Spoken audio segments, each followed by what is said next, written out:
Hello everybody, welcome back to the Advanced Vape channel. Today we're going to talk about the PETRI or PETRI, however you want to say it, RTA from DOTMOD. And I'm starting today with it disassembled because the most important parts are with it taken apart. And we'll talk about it once we get it all put back together. To start off with, real quick, I'll show you what the tank looks like.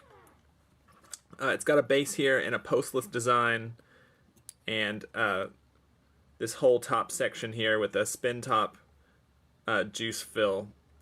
It's 22 millimeters and a really small form factor, especially when you're comparing it to the ones that I've been doing lately. So my last video was the dump tank, and you can see the size difference there, quite a bit bigger.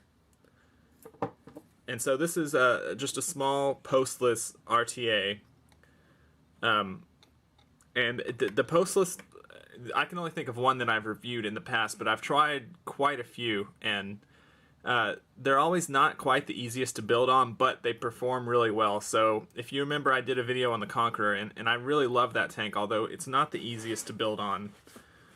So we're going to go on and get into this. I'll talk about what's in the package just for a second, because to me it's kind of notable. It's a really nice packaging.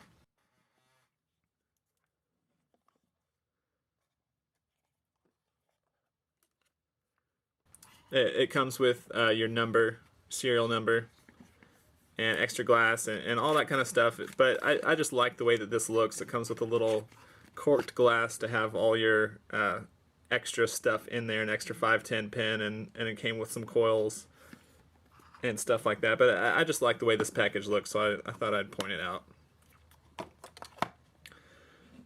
So let's talk a little bit about the design of this tank.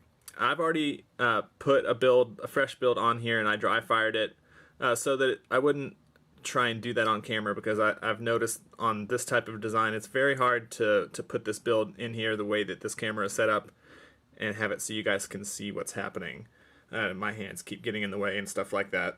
But I kept the coils that I had in here before so that you could see what the leg length, how long you want your legs to be when you put them in here. So right about here, for me, is the perfect leg length.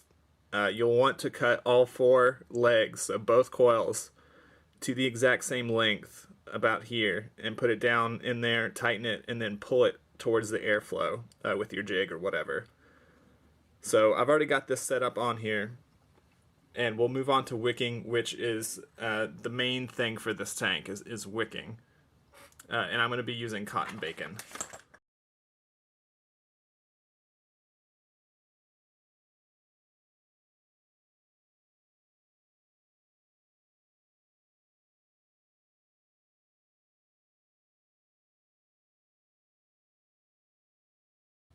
Now you're going to want the cotton to be nice and loose, not packed in there at all, and fluffy, so that it wicks fast enough for you.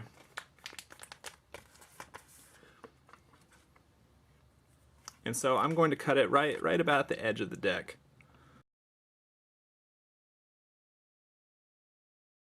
And then I'm going to brush it out and cut off that excess.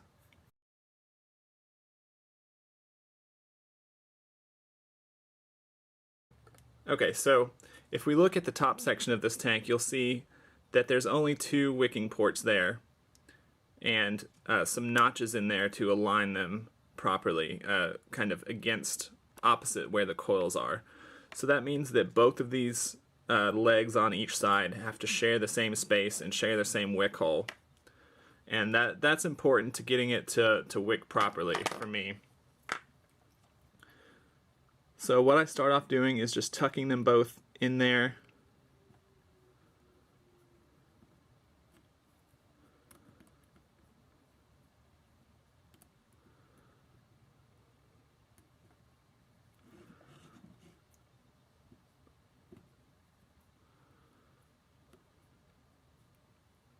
There's not really a place, a little notch that it goes in. There's an indentation there, but you need the cotton to extend beyond that, or else it's going to leak. You just want to make sure that it's inside the diameter of this build deck all the way around. As you can see, there's not any hanging out over it.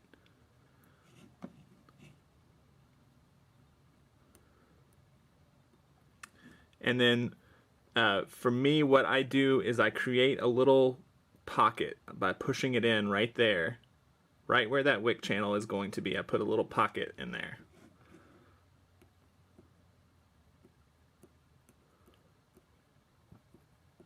So that lets juice flow in, but not pour in. So it's still being blocked by cotton all around it, but there's just a little area for the juice to come in more easily.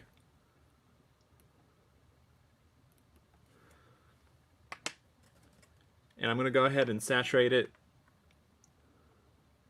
and we'll check it again and then put the top on.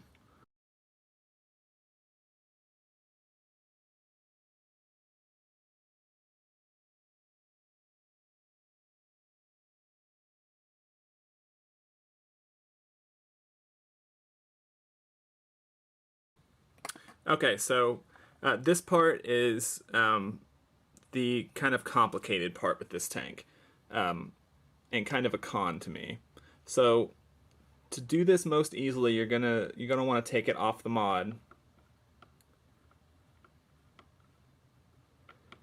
Now, if I were to try and screw this on right now, I would not be able to screw it on. It relies on you loosening the 510 pin from the bottom. Just loosening it up, which frees this build deck to rotate.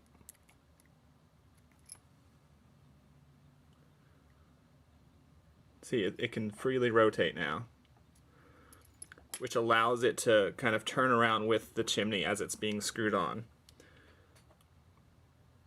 So I'll make one final check of the cotton, kind of push those little channels in again, since the cotton's been fluffing up.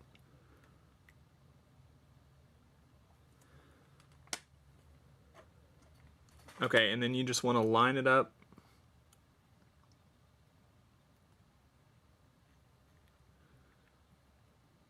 You have to try and get these notches, sorry I have juice all over my hands, these notches lined up with the airflow notches there. It can be hard to do with juice on your hands, but it's the best way to make sure that it's going to wick properly is to go in and have it wetted down.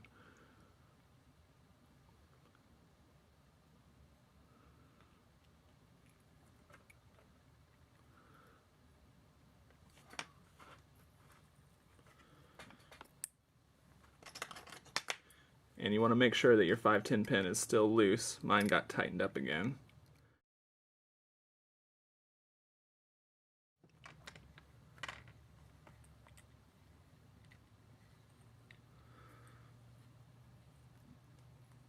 And now it's starting to screw together.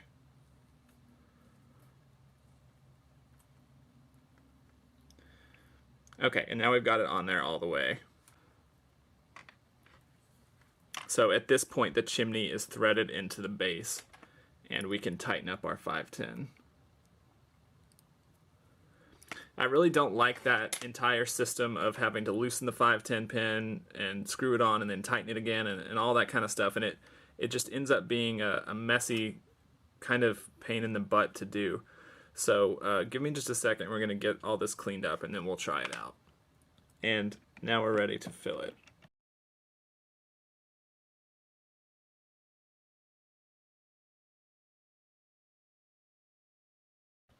So once you're at this point, you're kind of golden with this tank. It's a pain to build on a little bit, and you know it wasn't hard for me to wick, but I could see how some people would have trouble wicking that. And for me, the main thing is just getting it put back together. It's a little bit of a pain in the ass with the 510 pin, having to loosen it and tighten it and all that crap. But once you're at this point, you're good. This tank is super easy to refill, and for me, with the build that I have on here, very, very low maintenance. I've used all kinds of juices in here, including ones that really gunk up coils, and I've not had to change the cotton. I've gone maybe a week and a half or 2 weeks without having to change the cotton, and that was with daily use. So for me, very low maintenance, and it just works really well once you're at this point. But if you're gonna have to take it apart and everything, it's kind of a pain. It's not something you really want to do while you're out and about or whatever. It's kind of something you need to do when you're in one place with your whole setup and all that. So in case I forgot to mention it, the build that I have on here, it is a quad core 32 gauge Alien. So kind of a tiny quad core Alien. And from my experience, I really like the performance of that build on this tank. So that's the build that I went with today, and that's 3mm and 6 wraps. And we're going to use it at about 75.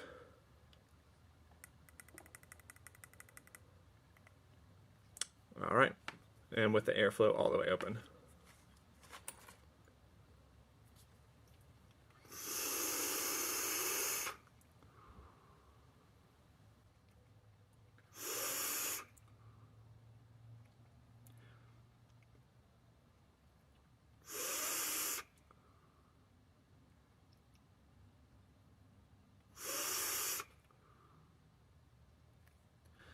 So for me, the very first thing that I noticed, since I'm just coming off of reviewing 4 really big tanks that have tons of air, and they're just sort of a cloud tank, this is a totally different experience.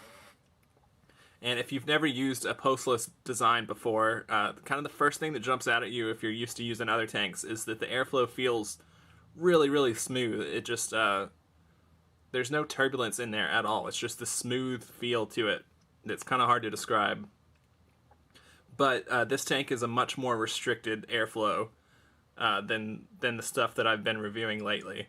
Way less air, smoother airflow, and definitely tuned more towards flavor than clouds. So it puts out decent clouds, but that's really not what this tank is for.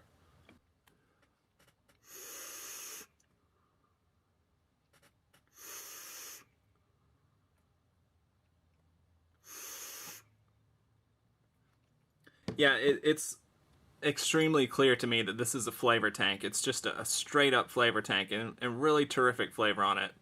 The clouds are not bad, but if you compare it to other stuff that has lots more airflow, it's a totally different feel, and to me, way more based around flavor than clouds, and just the experience is different.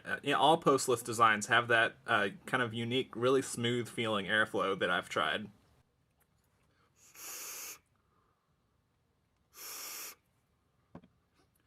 I wouldn't say that it's the smoothest airflow out of every postless that I've tried, but it's right up there. And the flavor is right up among the best things that I have right now. I have nothing bad at all to say about the performance of this tank. Like I talked about before, there's a couple little problems with kind of just being a pain to get back together. But once you're at this point, this tank performs extremely well, and I like the way it looks. It's 24 karat gold plated, and if you put this on a black mod, it ends up looking really good. Or if you have a gold mod to match it, it would look even better, but I don't have one. I kind of wish that it came in a wider shape. I think they're coming out with a 24mm, but I don't think that's out yet. So you're a little bit limited on the builds that you put in here because it's 22mm and because that airflow is a little bit restrictive. So I wouldn't try putting something like staples in here, which is kind of what I tend to put in the bigger tanks.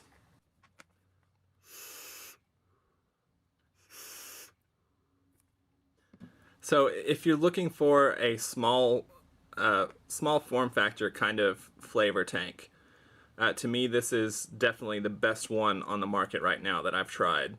I've tried quite a few different flavor-oriented small type tanks, and this beats all of them pretty easily. And for me, beats pretty much all the drippers that I own, just in the way that it feels and the flavor and all that kind of stuff. I really love using this tank. This has been in my daily rotation since I got it.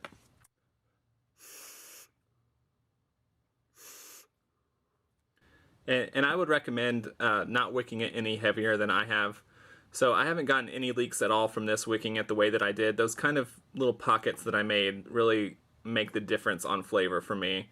So if you kind of just pack it in there the way that I've seen other reviews on YouTube do it, it really suffers as far as flavor and wick speed and all that kind of stuff. So the way that I've got it on here, it's extremely good flavor, and I would recommend wicking it like that. The only downsides I can come up with are what I mentioned before about getting it back together, and maybe the price. It's about $70, which is expensive for a little tank like this. But if you're looking for a small flavor type Addy, I think that it's worth it.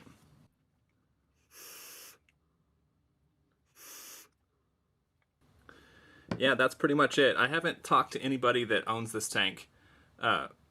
Normally, I get feedback from people on different tanks, but I haven't heard much about this one. A little bit on the forums, but nothing directly communicated to me. So I'm excited to hear what you guys think about it if you decide to get this one. And that'll bring us to the end of this video about the PETRI or PETRI, however you want to say it, RTA from DOTMOD. If you like this video on our channel, give us a like and subscribe to our channel. And as always, if you have any comments, leave them below or send me an email. Thanks.